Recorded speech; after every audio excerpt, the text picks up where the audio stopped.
급박한 위험에는 긴급한 행동이 필요하죠. 그래서 응급실에 가면 급박한 위험을 만난 사람들이 가득하고, 또 요즘 같은 때는 텔레비전에서 폭염으로 인해서 혹여병에 걸리거나 또는 사망할 위험이 있으니 조심하십시오라는 경고를 하곤 합니다. 앞머리 주영규 집사님은 이걸 더 잘 아실 것 같아요. 이제 급박한 위험에서 긴급하게 행동을 해줘야 되는 소방관들의 그 행동 하나가 사람을 살리고 때로는 죽을 수도 있는 일이기 때문에 누구보다도 이 일에 종사하고 있는 우리 주집사님은 잘 아실 것 같습니다. 그런데 유다왕 히스기야의 부흥 운동이 바로 그런 것이었습니다. 이 히스기야는 유다 역사에 있어서 가장 암울한 때에 왕이 된 사람이었기 때문이죠. 그의 아버지 아하스는 왕실의 묘실에도 묻히지 못할 만큼 악했습니다. 나라의 영적인 상태, 도덕적인 상태는 썩을 대로 썩었고요. 또 주변 국가, 과거에는 자기에게 조공을 바쳤던, 남한국 유다에 조공을 바쳤던, 또는 좋은 유대 관계에 있던 주변의 국가들이 반기를 들고 때론 침략을 해오는 상황이었기 때문입니다. 이 히스기야가 아주 급박한 위험에 놓인 그 나라를 살린 왕인데요, 그가 긴급하게 행동을 했기 때문에 나라를 더 큰 위험에서 보호하고 건질 수가 있었습니다. 그는 어떤 사람이었을까? 그는 25살의 왕이 돼서 한 29년간 남한국 유다를 통치했는데, 그는 성공한 왕 중에 한 사람이었습니다. 그는 어떤 사람이었을까? 무엇을 했을까? 어떻게 했을까? 오늘 히스기야의 생애를 통해서 하나님을 의지한 사람에 관한 이야기를 좀 나누고자 합니다. 설교 제목에 이미 답이 있죠. 그가 형통할 수 있고 그가 성공할 수 있었던 것은 하나님을 의지했기 때문에 그렇습니다. 히스기야 왕에 대한 평가가 열왕기하 18장에 기록되어 있습니다. 3절 보면 그의 조상 다윗의 모든 행위와 같이 여호와께서 보시기에 정직하게 행했다라고 기록되어 있습니다. 여호와 보시기에 정직했다는 것은 여호와가 보시기에 옳은 것을 했다라는 뜻입니다. 지난 수요일날 우리 이윤희 목사가 설교했습니다만, 사람의 관점이 아니라 하나님의 관점에서 옳은 것을 했던 왕입니다. 그런데 이것은 중의적 의미를 담고 있는 것 같습니다. 왜냐하면 히스기야의 아버지는 악한 왕이었고, 히스기야가 왕이 되는 시점은 국내외적으로 나라가 위기였기 때문에 그렇습니다. 그러니까 그 시대 사람의 관점에서 옳은 것과 하나님의 관점에서 옳은 것은 달랐던 시대예요. 그리고 그 시대의 정서는, 그 시대의 정신은 하나님 보시기에 옳은 것이 아니라 자기들 보기에 옳은 것을 하는 정서였죠. 특히 그의 아버지가 도입했던 우상숭배, 또 도덕적 종교적인 타락과 같은 것들이 그 시대의 정신이었고 그 시대를 사는 사람들의 삶의 방식이었습니다. 따라서 하나님 보시기에 옳은 것을 한다는 것은 결코 쉽지 않아요. 히스기야가 이런 평가를 받았는데, 남한국 유대의 역대 왕들 중에 나중에 등장하는 다른 왕 한 명 외에는 이 평가를 받은 왕이 없을 만큼이었으니까요. 쉽지 않은 것이죠. 하나님 보시기에 옳은 것을 했다는 이 단어가 그 시대의 시대 상황을 살펴보면 매우 의미 있고 중요하지만 히스기야에게는 특별한 말일 수밖에 없습니다. 쉽지 않았다는 이야기입니다. 시대 정신을 거슬러야 되는 것이죠. 시류를 거슬러야 하는 일입니다. 더군다나 왕이 되었지만, 일국의 왕이 되었지만 그의 권력을 가지고 임의로 할 수 있는 것이 제한되어 있던 상황이라 할 수 있겠죠. 그를 평가하는 것 중에 또 매우 중요한 표현이 있는데 5절 말씀입니다. 그가 이스라엘 하나님 여호와를 의지했는데 그의 전후 유다 여러 왕 중에 그러한 자가 없었다라는 평가입니다. 하나님을 의지했다. 그래서 하나님을 철저히 신뢰했다는 말입니다. 그런데 이스라엘의 하나님을 신뢰했습니다. 그의 아버지가 또는 그의 선대들이 도입했던, 또는 그의 선대들이 북왕국 이스라엘의 흉내를 냈던 우상들을 의지한 것이 아니라, 혹은 자기 자신들의 권력을 의지한 것이 아니라, 혹은 주변 국가를 의지한 것이 아니라 하나님을 의지한 사람이었습니다. 하나님을 철저히 신뢰한 사람이었죠. 그런데 이 또한 굉장히 중의적 의미가 있습니다. 그 시대의 사람들이 하나님을 의지하지 않았다는 것을 내포하고 있어요. 나라의 안전과 안위를 위해서 주변 국가 혼인동맹을 맺거나 혹은 조약을 맺곤 했었고요. 주변 국가를 의지하는 것이죠. 혹은 이스라엘의 하나님, 그들을 이집트에서 구출해내신 그 하나님이 아니라 그 하나님을 대체하는 다른 신을 만들고 우상을 섬겼던 사람들이기 때문에 하나님을 의지한다는 것 또한 결코 신앙적으로 굉장히 고독하고 힘든 일이 분명했죠. 그 하나님을 의지했기 때문에 할 수 있었던 것은 6절입니다. 여호와께 연합했다라고 되어 있습니다. 연합했다, 매우 독특한 평가를 받았습니다. 히스기야 외에는 이런 평가를 받은 사람이 없는 것 같습니다. 오랜만에 영어 성경을 좀 봤습니다. 하나님께 연합했다는 것을 표현할 때 하나님을 굳게 붙잡았다라는 표현을 씁니다.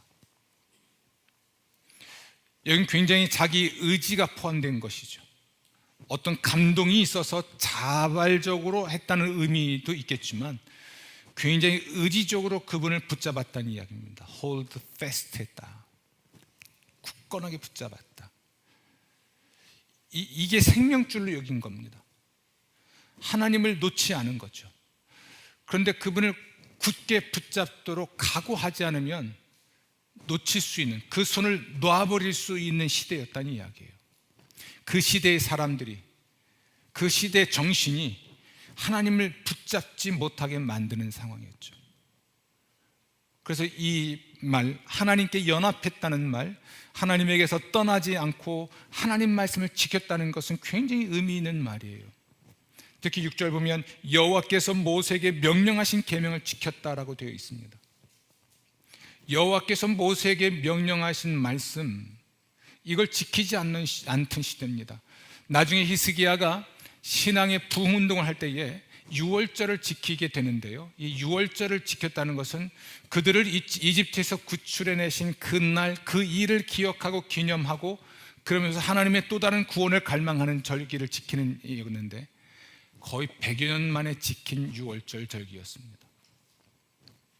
그들을 존재케 할 수 있었던 것, 이스라엘을 하나의 민족으로 존재하고 가나안 땅에서 하나의 나라를 세워 존재하게 했던 그 위대한 사건, 이집트에서 구출을 받았던 그 사건, 이 사건과 관계된 하나님을 섬기는 이 삶이 그들에게는 중요하지 않았었고 그걸 100여 년 만에 유월절을 지킬 수 있었는데 그것은 그가 하나님의 말씀을 잘 알았다는 이야기입니다. 하나님 말씀을 잘 알아도 그렇게 대범하게, 그렇게 과격하게 100년간 중단되었던 절기를 부활하여 유월절을 지키고 남왕국 북왕국 전체가 함께 모여 예배 드리자고 촉구할 수 있었던 이런 일들이 히스기야에게 가능했던 거죠. 이 몸부림이 히스기야에게 있었습니다. 그 시대의 상황과는 전혀 다른 거죠. 100년간 지키지 않았던 절기를 지키는 것도 그렇고, 아버지 아하스 때에는 성전에서 제사를 드릴 때 사용했던 모든 집기가 버려졌고 방치됐고 성전 문이 닫혔습니다. 성전에 들어가 제사를 드릴 수 없도록, 예배를 드릴 수 없도록 막아놨는데, 그 문을 다시 열고 성전 기구를 손질하고 성전에서 제사를 드릴 수 있도록 다시 고치고 수리하고, 이 엄청난 일을 과격하게 대범하게 그가 할 수 있었는데, 그런 몸부림이 그 시대 정신과는 너무나 달랐던 생각과 믿음과 삶이 히스기야에게 있었던 거죠. 매우 독특한 평가를 받은 사람이에요. 하나님을 놓지 않으려고 붙잡지 않는 한, 꽉 쥐고 있지 않는 한 언제든 이걸 놓을 수밖에 없는 위험과 유혹이 있는 시대니까요.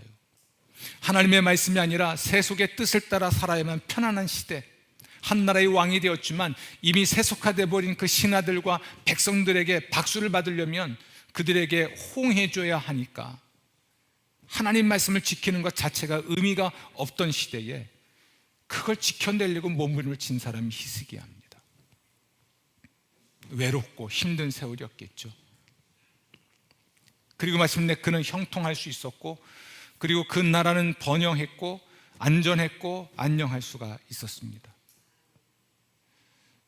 히스기야, 그가 하나님 보시기에 정직한 일을 할 수 있었던 힘, 그가 하나님을 철저히 의지하는 사람이 될 수 있었던 어떤 이유, 배경, 하나님을 붙잡고 하나님이 생명줄로 여겨서 그걸 절대로 놓지 않으려고 움켜쥐고 있는, 돈을 움켜쥐고 있는 것이 아니라 주변 국가를 움켜쥐고 있는 것도 아니고 외교의 힘을 움켜쥔 것도 아니고 하나님을 움켜쥐고 있는, 다른 걸 다 잃어도 그거 하나 붙잡고 있는 이 히스기야가 될 수 있었던 힘이나 배경이 뭘까? 제가 폐암 진단을 받고 수술을 준비할 때 만났던 사람이라고 말씀드렸습니다. 히스기야는. 그리고 히스기야에게 주었던 이 약속대로 저는 지금 건강하게 목회를 하고 있죠. 그러면서 이 히스기야가 될 수 있게 했던 그 근본적인 이유 또는 원인들 또는 배경을 좀 더 많이 살펴봤습니다. 오늘 함께 읽었던 열왕기하 19장에서도 아수르의 침공을 받았을 때 그는 기도의 사람이라는 것이 증명이 되곤 했는데, 하나님을 신뢰했고 하나님을 의지했고 하나님께 연합했고 하나님의 길을 갈 수 있게 했던 그 힘이 무엇인지를 오늘 말씀드리려고 합니다. 그래야만 여러분도 하나님을 의지하는 사람이 되고, 하나님 의지하면 하나님이 복을 주셔서 형통하게 돼요.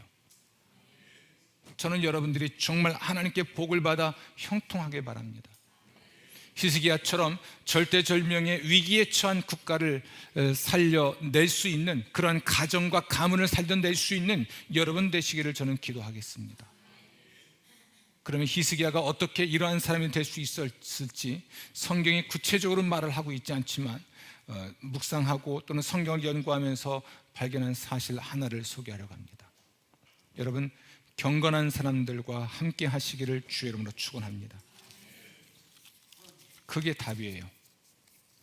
경건한 사람과 함께 하십시오. 그러니까 경건한 사람이라는 것은 하나님 보시기에 옳은 것을 하는 사람입니다. 그런 사람과 함께 하셔야 됩니다. 경건한 사람이란 하나님을 의지하는, 곧 하나님을 철저히 신뢰하는 사람인데, 그런 사람과 함께 하면 여러분도 하나님 보시기에 옳은 것을 하는 사람이 되고 하나님을 의지하는 사람이 돼요.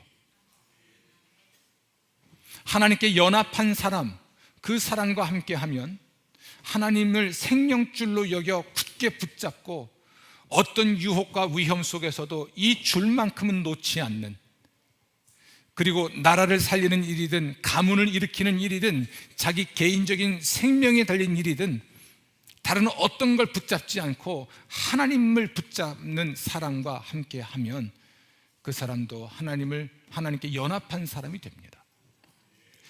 가고 싶고 갈 수 있는 많은 길, 세상 길도 있고 나의 길도 있겠지만 내가 보기에 좋은 길을 가지 않고 내가 가기에 힘들고 또는 좁고 어려워 보여도 그러나 가야 할 길, 그 하나님의 길을 가는 사람, 그 사람과 함께하면 여러분도 그 길을 갈 수 있게 됩니다. 인생의 위기를 만났을 때, 히스기야로 말한다면 죽을 병 걸려서 이제 곧 죽을 것이라는 사형 선고를 받았을 때, 그 인생의 절대절명의 순간에 하나님께 매달렸던 사람이 히스기야인데요, 그러한 사람을 가까이 할 때 여러분들은 여러분이 개인적 차원에서 위기를 만났을 때 히스기야처럼 하나님께 매달리는 사람이 돼요. 열왕기하 19장에 기록되어 있듯이 정말 그 위기 상황에서 그가 사람을 보내어서 하나님의 선지자 이사야에게 기도를 부탁하는데 참 그의 처지가 처량합니다. 19장 3절 보면 아이를 낳을 때가 되었는데 해산할 힘이 없다. 이게 나라의 상황이고 히스기야의 상황이에요. 저는 잘 모르지만 우리 여성분들에게 무례한 질문을 하나 드려볼게요. 아이를 낳을 때가 되었는데 해산할 힘이 없으면 어떻게 될까요? 조혜란 집사님 애를 둘을 낳으셨으니까 절대로 수술하면 되죠 뭐 이러지 마시고, 다 죽어요. 애도 죽고 엄마도 죽습니다. 이보다 처량한 상황이 있을까요? 애를 낳을 때가 되었는데 낳을 힘이 없다. 이게 국가의 상황이에요. 그 나라의 왕이 지금 직면하고 있는 문제입니다. 이럴 때 그는 그 문제를 위해서 자기의 신하를 보내어서 기도를 부탁합니다. 4절입니다. 당신은 이 남아있는 자들을 위하여 기도하소서. 이사야에게 기도를 부탁하죠. 또 그는 아수르의 공격을 받고 나서 협박 편지를 받았는데 그 편지를 가지고 성전에 올라갑니다. 14절. 그리고 그 편지를 여호와 앞에 펴놓습니다. 그리고 기도합니다. 이 기가 막힌 거예요. 아수르 왕이 보낸 그 편지를 들고 성전에 들어가서 그 성전에서 그걸 펴놓고 기도하는 거예요. 이사야에게는 이 남은 자를 위하여 기도하소서 부탁하고, 그도 그 협박 편지를 들고 성전에 가 펼쳐놓고 하나님 보십시오 하고 이 협박을 받았습니다. 이 사람들이 하나님을 모욕합니다. 그리고 하나님께 기도를 하잖아요. 이 하나님을 의지하는 사람의 모습인데요, 혹은 그가 사실은 이스라엘의 신앙의 부흥과 계획을 위해서 성전을 정화하고 성전 예배를 순서대로 다 갖추어서 정상적으로 성전에서 제사를 드리도록 하는데요, 제사장과 레위인들, 그들에게는 그 본연의 일, 하나님께 제사하는 그 본연의 일에 힘쓸 수 있도록 11조를 모아서 그들을 공개하고 그들이 그 일에만 전념하도록 모든 조치를 취하곤 하는데요, 하나님의 말씀 또는 하나님의 규례에 따라서 예배의 순서를 확인하고 그 순서대로 제사가 드려질 수 있도록 하는 이 엄청난 일을 해내는 이 대범하고 과격한 이 도전, 무모한 도전을 해내는 사람이 히스기야였는데요, 이 사람이 도대체 어디서 어떤 배경에서 컸길래 이런 힘과 이런 용기를 가지고 기도하거나 또는 기도를 부탁하고 혹은 과감하게 대범하게 예배와 또는 국가를 개혁하고 또는 혁신하는 일에 앞장설 수가 있었을까? 문득 궁금해졌습니다. 그것은 경건한 사람을 함께하면 되는 일이에요. 히스기야 주변에 있던 경건한 사람은 두 사람일 수 있습니다. 하나는 그의 어머니입니다. 오늘 그의 어머니가 이렇게 소개되고 있죠. 18장에 보면 2절, 그의 어머니 이름은 아비라고 되어 있는데 역대기에서는 아비야로 되어 있습니다. 그는 스가리야의 딸인데 역대기에서는 스가랴로 소개가 되어 있죠. 여러분, 이 아비야라고 하는 이 엄마, 그가 아버지가 스가랴였다는 것은 굉장히 중요합니다. 사실 아버지였던 아하스는, 히스기야의 아버지였던 아하스는 하나님 보시기에 악했습니다. 하나님 보시기에 정직한 것을 하지 않았어요. 그거 왕실의 묘실에 묻지 못할 만큼 악한 왕이었습니다. 그럼 히스기야는 기도하는 법, 또 성전에서 예배 또는 제사를 드리는 법, 또는 삶에 있어서 하나님 어떻게 살아야 될지에 대한 하나님이 모세에게 주신 율법, 이런 것들을 누구로부터 어떻게 배웠을까? 답은 하나입니다. 그의 어머니 아비야. 아버지가 못하는데, 그 아버지가 못하는데 어머니라도 정신 차린 거죠. 그리고 그 어머니는 스가랴의 딸이었습니다. 이 스가랴가 누구였는지 분명하진 않지만 적어도 히스기야와 가장 가까운 시대의 사람이어야 한 것은 맞죠. 가장 가까운 시대를 찾아보니까 그의 증조 할아버지, 히스기야의 증조 할아버지였던 유다왕 우시야 시대 사람입니다. 역대기에 의하면 역대하 26장 5절 보면 이 스가랴는 하나님의 묵시를 밝히 아는 사람인데요, 하나님의 묵시를 밝히 아는 스가랴가 사는 날에 우시야, 히스기야의 증조 할아버지는 하나님을 찾았고 그가 여호와를 찾을 동안에는 하나님이 형통하게 하셨다라고 기록해 있습니다. 이 스가랴라고 하는 사람은 하나님의 묵시를 밝히 아는데, 여기에는 하나님이 보여주신 환상과 또는 꿈과 같은 것을 밝히 안다는 의미이기도 하지만 하나님의 말씀을 밝히 안다는 의미도 담고 있습니다. 이 스가랴가 사는 날 동안에 우시야는 하나님을 찾았고 그가 하나님을 찾을 동안에는 하나님이 형통하게 하셨습니다. 스가랴가 죽고 그러므로 하나님을 찾지 않게 되었을 때 그는 형통하지 못하게 되죠. 스가랴는 깨달은 하나님의 묵시로 우시야를 보좌했던 선견자였던 것으로 보입니다. 그러면 이 히스기야의 어머니 아비야는 아버지 스가랴로부터 하나님의 묵시를 배웠을 것인데요, 하나님의 말씀을 배웠겠죠. 그리고 유다의 불행이 그의 사위였던 아하스가 하나님을 등졌기 때문이라는 것도 알았을 것입니다. 하나님을 버리고 얼굴을 돌려 여호와의 성소를 등진 사람이 그의 사위였거든요. 히스기야에게 영적 자원은 어머니 아비야 뿐이었는데, 어머니 아비야는 그의 외할아버지, 히스기야의 외할아버지로부터 말씀을 배웠던 사람인 거죠. 아버지는 엉망인데 어머니가 정신 차리고, 이렇게 어머니와 외할아버지의 영향을 받아서 히스기야가 어려서부터 잘 성장했다고 볼 수 있습니다. 여러분, 모세가 이스라엘 민족을 이집트에서 구출해낼 수 있었는데요, 사실은 이집트 왕의 명령에 따라서 갓난 아이들을 다 죽여야만 했는데 구사일생으로 살아난 것이 모세잖아요.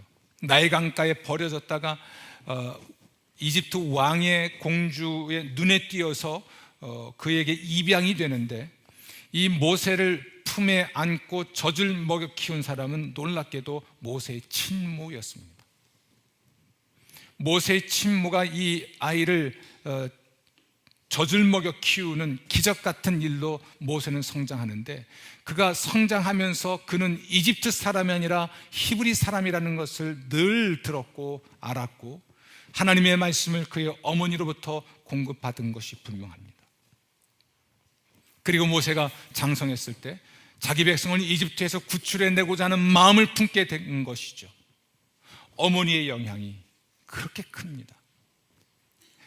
아이를 낳았을 뿐 아니라 이 아이에게 젖을 먹이면서도 결국 하나님의 일에 관하여, 하나님의 백성에 관하여, 하나님의 말씀에 관하여 먹일 수 있다는 것, 그래야만 그의 자녀가 하나님의 사람으로 설 수 있다는 것을 그의 어머니도 알았던 것이죠. 모세가 그 영향으로 장성한 후에 자기 백성을 돌아볼 마음이 생겼고, 비록 실패하긴 했으나 그런 마음을 품게 된 것 자체가 어머니의 품에서 듣고 배웠던 말씀들 때문에 그렇습니다.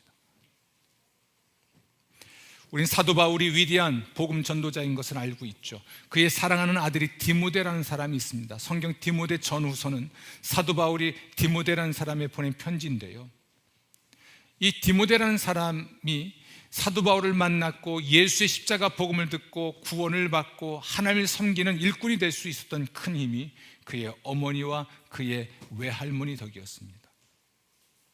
아버지는 등장하지 않지만 그의 어머니, 그의 외할머니의 영향을 받아 경건한 유대인이 될 수 있었고, 그리고 바울을 만나서 복음을 듣고 배워서 하나님을 섬기는 사람이 될 수 있었는데, 제가 주목하는 건 우리가 경건한 사람을 곁에 둔다는 것의 그 첫 번째 중요한 의미는 부모의 역할과 책임에 대한 겁니다. 경건한 부모가 되어야 합니다. 오늘 세대가 온 세대가 함께 예배를 드리는데, 경건한 부모가 되어서, 아니 아버지가 안 되면 어머니라도, 어머니가 안 되면 아버지라도, 둘 중에 누구 하나라도 정신 바짝 차리고 있어서 내 자녀들이 하나님 경외하기를 배우게 하고, 하나님을 의지하게 만들고, 하나님께 연합하게 만들고, 하나님을 신뢰하게 만들고, 하나님 보시기에 옳은 것이 무엇인지를 가르치고 그대로 살게 만들어야 자녀가 하나님과 함께하고 하나님이 그와 함께해서 형통하게 되는 겁니다. 부모들이요, 여쭤보겠습니다. 경건한 부모이신가요? 자녀들은 부모의 뒷모습을 닮는다고 하죠. 부모의 뒷모습을 닮습니다. 앞모습 보면 좋은데 앞모습은 화장을 했으니까 모르고, 뒷모습은 화장을 안 했으니까 보이겠죠. 안 보일 것 같아도 꼭 그것만 닮아요. 꼭 그것만 닮습니다. 가끔 제가 우리 큰애를 보면 내가 저렇게 했구나 싶을 때가 있습니다. 어떤 분이 그러더라고요. 가연이는 걸음걸이도 목사님 닮았어요. 그런가요? 닮지 않았으면 하는 것을 자식은 닮아요. 그래서 화가 나는 것 같아요. 딸과 엄마가 왜 싸울까? 안 닮았으면 좋겠는데 나도 싫은 내 모습을 닮고 있으니까 그래서 싸운다는 우스갯소리도 있습니다. 성도 여러분, 여러분 경건한 부모이신가요? 아이는 낳아야 되겠는데 힘이 없을 때, 인생의 중요한 순간에, 그것이 병에 걸린 것이든 사업에 실패한 일이든 무엇이 되었든지 간에 여러분이 개인적으로 인생의 위기에 처했을 때 하나님 붙잡으셨나요? 히스기야처럼 성전에 들어가서 하나님 앞에 뭔가를 써놓고 그걸 놓고 기도하는 모습을 보여줬나요? 제가 살아야 하지 하는 마음으로 진단서 받아들고 책상에 펴놓고 밤잠 못 자가면서 기도를 하고 산을 오르내리면서 하나님께 살려달라고 기도했는데 이걸 우리 자식들은 못 봤어요. 왜냐하면 그때는 제가 병에 걸린 줄 몰랐으니까. 그래서 그냥 일기로 남겨놨습니다. 여러분, 우리 자녀들은 여러분들이 여러분의 문제를 해결하는 방식을 보고 배워요. 우리 엄마 아빠가 기도하는 부모였으면 아이들은 그들의 삶의 위기와 위기 속에서 기도해요. 아, 우리 엄마 우리 아빠는 기도했지.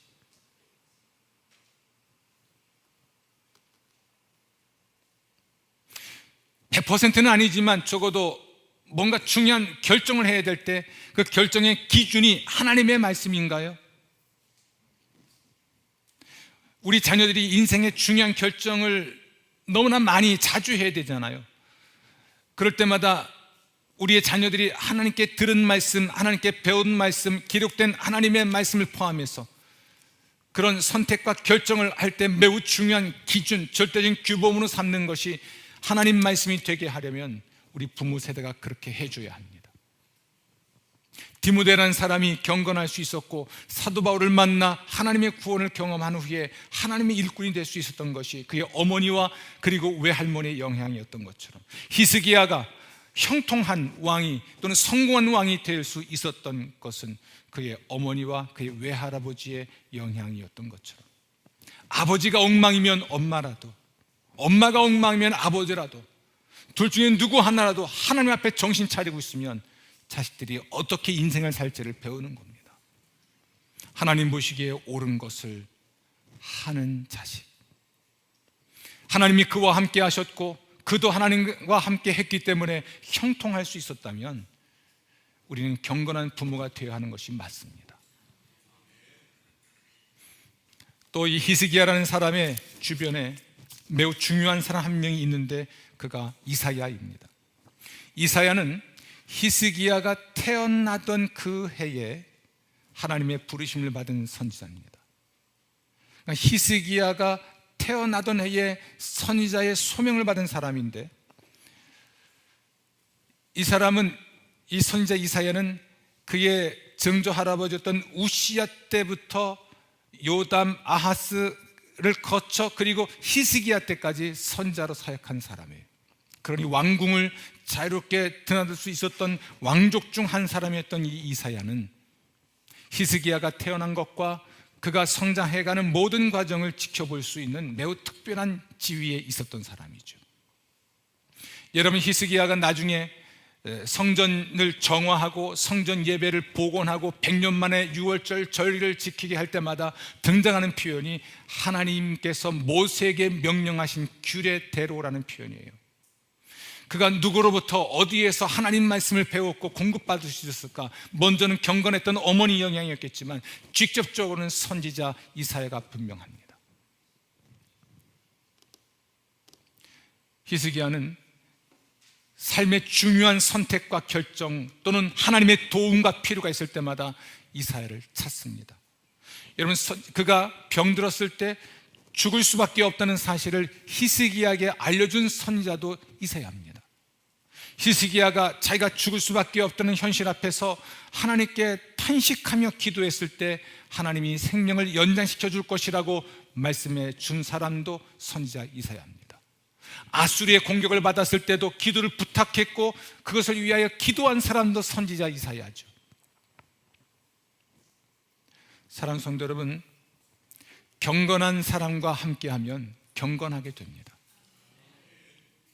이 이사야가 누구이든지 간에, 지금 여러분에게 있어서 이 선지자가 누구이든지 간에 경건한 이웃이 있어야 하는 것입니다.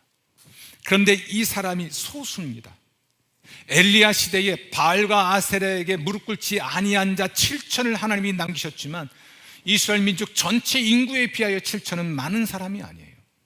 더군다나 히스기야의 선대왕 아버지 때에는 나라가 도덕적으로 영적으로 엉망이었고 하나님의 선지자들이 사실은 숨을 수밖에 없는 현실이었기 때문에 이사야가 얼마나 외롭고 처절했을지 우린 잘 모릅니다.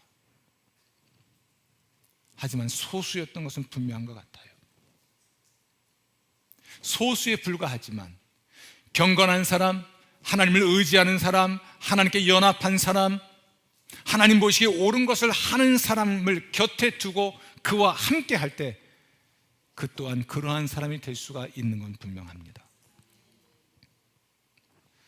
여러분은 누군가에게 이사야와 같은 사람이 되어야 합니다. 여러분의 자녀에게도 때로는 이사야와 같이 하나님의 말씀을 대언하고 때로는 하나님 말씀을 정확하게 가르치는 사람이어야 하고, 여러분에게는 누군지는 몰라도 그 하나님의 선지자가 있어야 합니다. 여러분의 인생의 중요한 선택을 하고 결정을 해야 될 때 기도해 주십시오. 찾아가서 기도해 주십시오. 매우 중요한 위기의 상황에서 애는 낳아야 되는데 힘이 없습니다. 이 절박한 심정을 가지고 찾아가서 기도해 주십시오. 부탁할 수 있는 사람이 있어야 합니다. 여러분 주위에 있는 사람은 누굴까요?